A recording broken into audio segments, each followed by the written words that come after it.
Hey everyone, this is Austin from Elyin. Today Colin and I are going to be doing a track breakdown of our song Next to Me. If you haven't heard it yet, there'll be a link for the description below. Please go check it out. And with that said, let's hop in the DAW and see what's going on.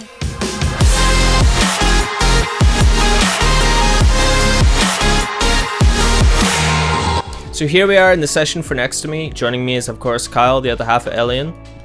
Hey guys. So let's just get right into it. So starting with the piano and guitars. Obviously the piano's pretty apparent in the mix, but I'll play it quick so everybody can hear it.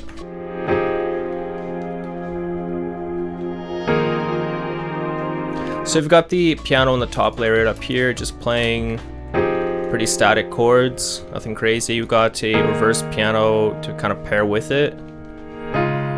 Essentials in EDM. And then underneath that, which it's kind of what I think adds a lot of the magic to this section, is we've got these really washed out guitars.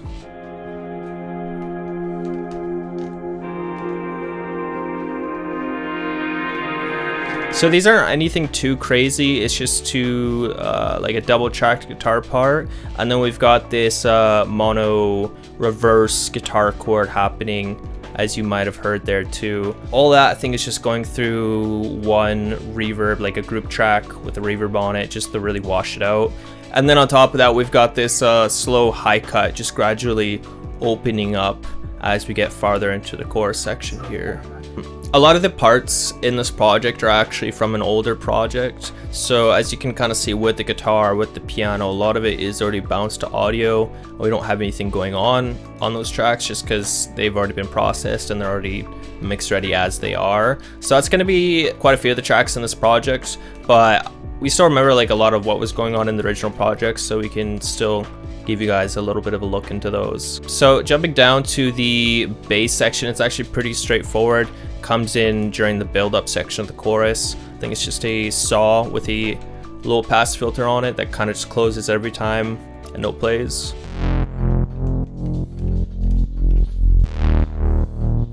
Super simple stuff. And then the drums, we got this low pass kick drum that's just hitting every quarter note there. And then we've got some claps, some nice like wide group claps, and then paired with that we have this more EDM clap. This just adds a nice mono element to the wider claps. Underneath that we got these toms.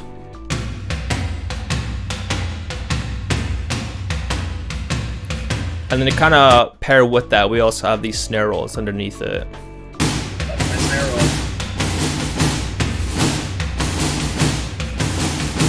We love to do these kind of things in our tracks just because it adds a nice organic element to what is normally a very synthetic genre, right? So we love to do these anytime we can. And then right at the end of the build up here, before we get to the drop, we've got this little drum fill. And that's literally just stock drum patterns here. Nothing crazy going on there. And then obviously the little sticks there. And then to kind of wrap up the section, we got some effects. Pretty standard clap happening. Just a lot of reverb. Got a noise sweep, of course. A swoosh. And then some risers. And more swoosh.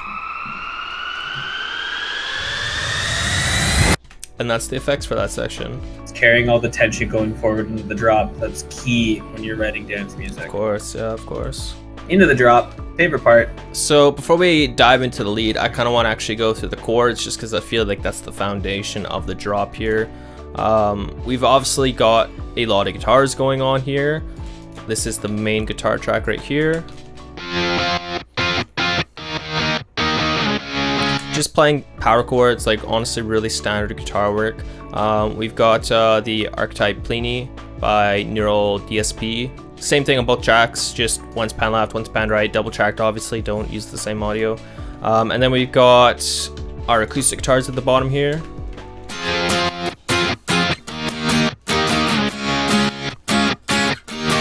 pretty much the exact same thing going on here as the main guitar just on an acoustic, following the same rhythm and everything like that. Layered with the guitars is of course super saws. Pretty standard stuff, nothing crazy going on there. I'm pretty sure that's just Serum with 8 voices, slightly detuned. We also got this mono layer, which is kind of cool because I hate distortion on stereo saws, but I love it on mono saws. It adds this sort of raw energy that just sounds bad on stereo saws in my opinion, so I like to have it as a separate layer to kind of mix in with the main stereo layer. So that's this guy. And then when you pair that with the stereo, it just adds this nice grittiness without making your stereo image sound awful. And not taking away from the quality of the actual super saw stack by itself, trying to layer, that's going to be huge. Yeah, but that's really it for the super saws. Like, we don't have a bunch of insane layers. We do have more layers at the bottom here, but that's really it for saws. We've got obviously a drop noise layer, as you would expect, just noise with the high pass filter. We got this choir pad too, which is really cool. Just layers obviously with everything else.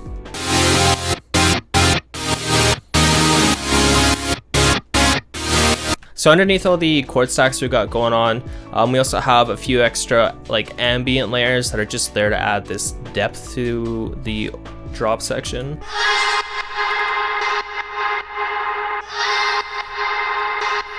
And then we got the bass.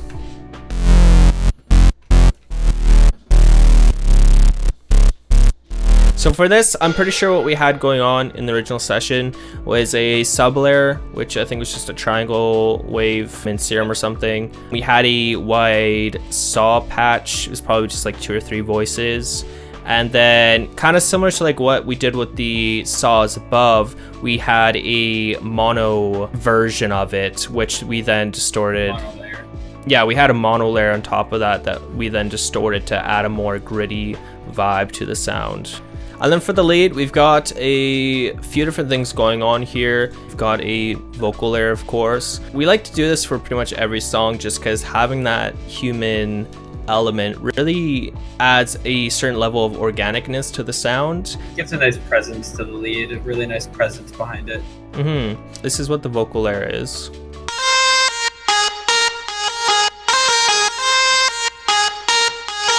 Nothing crazy, just like some chops, and then we've got some distortion, OTT of course, some phaser to create some stereo width, and we have soothe just to notch out some of those less pleasant frequencies in the sound. Smooths out the resonant frequencies. It smooths it out. And then we've got 3 other layers for the drop here, or the lead sound. Now, I'm gonna be honest with you guys here. This is all Nexus. It's like, we're kind of at the point now in production where we're not ashamed to use presets. It saves a massive amount of time, and when you start to blend sounds and have all these different layers going on, in our opinion, it really doesn't matter. Like, at the end of this day, it's a sound, and what you do with that sound is the important thing. Yes, these are all Nexus presets. I can play them all for you here. That's this guy. We got this one, and then this guy. So moving on to the drums, we of course have the kicks right at the top here.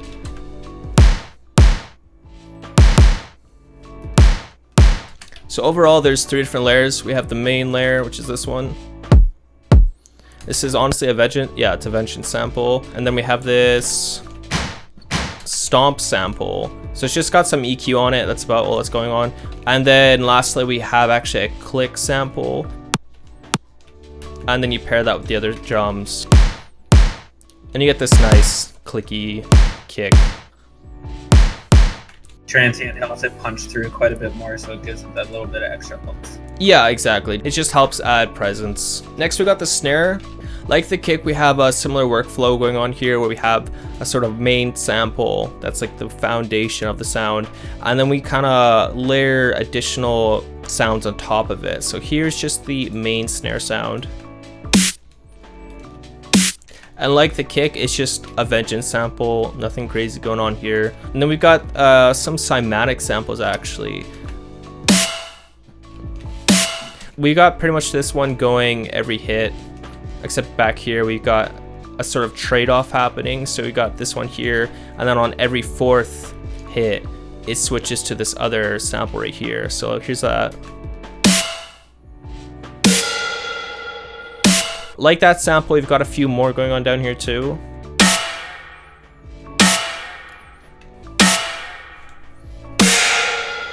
So just like above, we have actually a different sample on the last one here, different from the one previous to that. Underneath that, we've got these really wide group claps.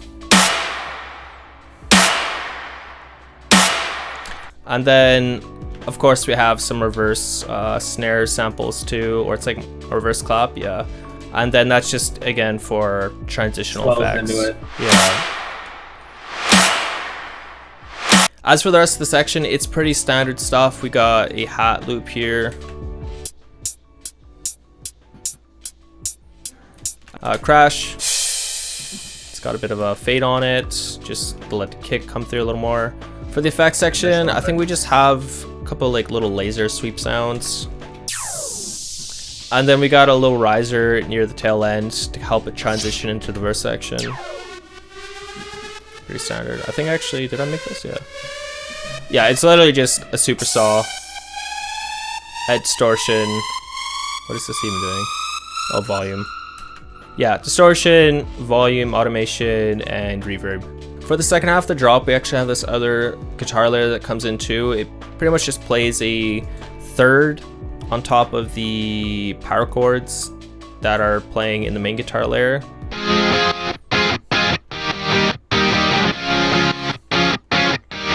So for the verse section, it's pretty straightforward. We got this little guitar loop happening.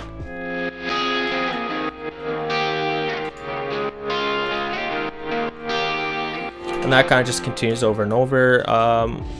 Like the guitars before, we got Pliny going on. I think it's obviously a cleaner preset. Yeah, using the clean app from it. And then same thing with the other layer. Again, it's just double tracked, same amp, same everything.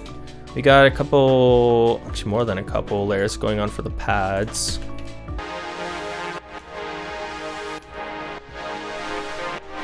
So again, these are just more ambient layers, so kind of a little more in the background. Then we got, I think, some vocal swells.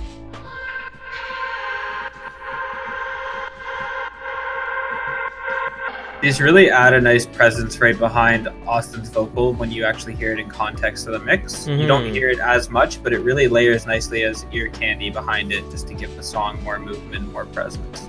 In the second half of the verse, we have a little piano layer come in.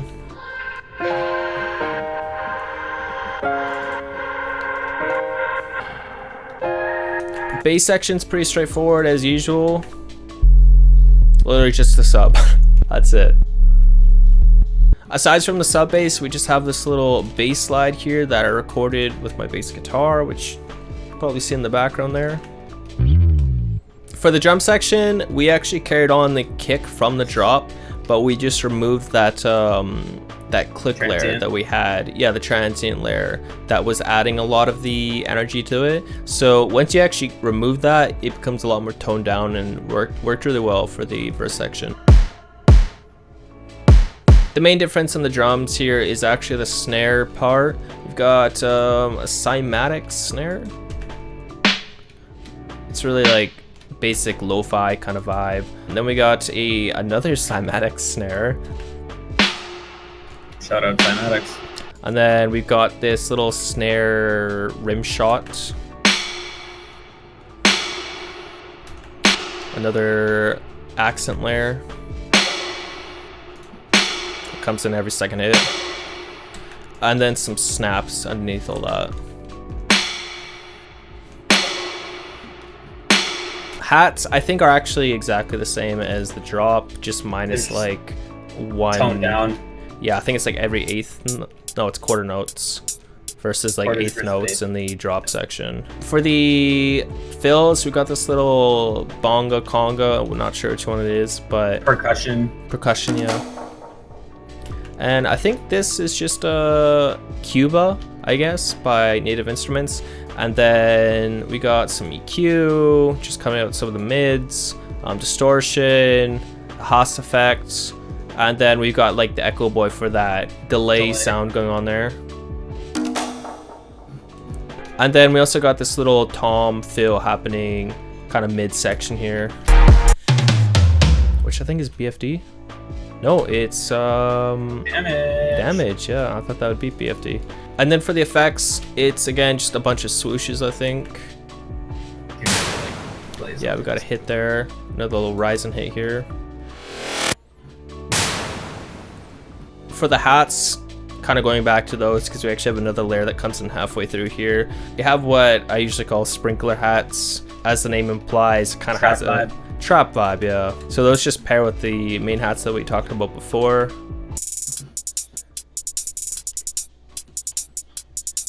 And that's it for the verse section. So basically it just goes back to the chorus section, which we already went over in the intro. And then it hits the second drop here, which the main difference really is just the fake out that we've got going on. As you'd expect, pretty much everything gets muted. We've got the kick.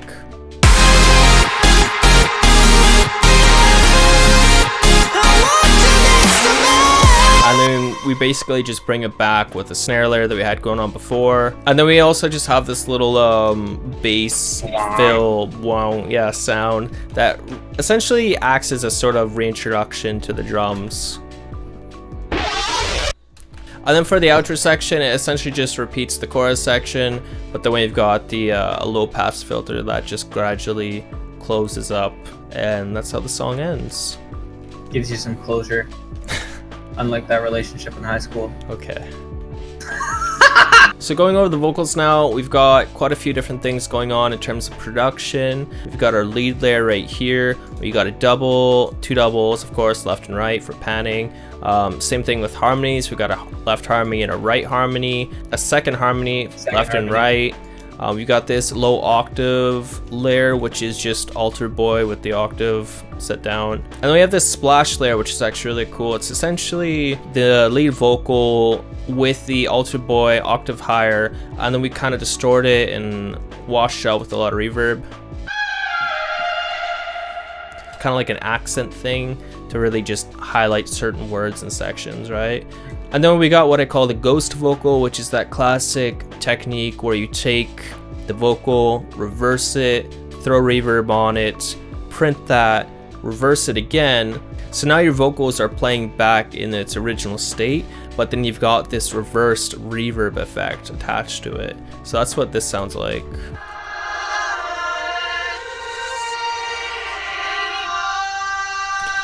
I really like doing this just as a layer. It adds a lot of atmosphericness to the sound. All right, guys, that just about does it for Next to Me. If you want to check out the song, it's on Spotify. We'll leave a link down in the comment section down below.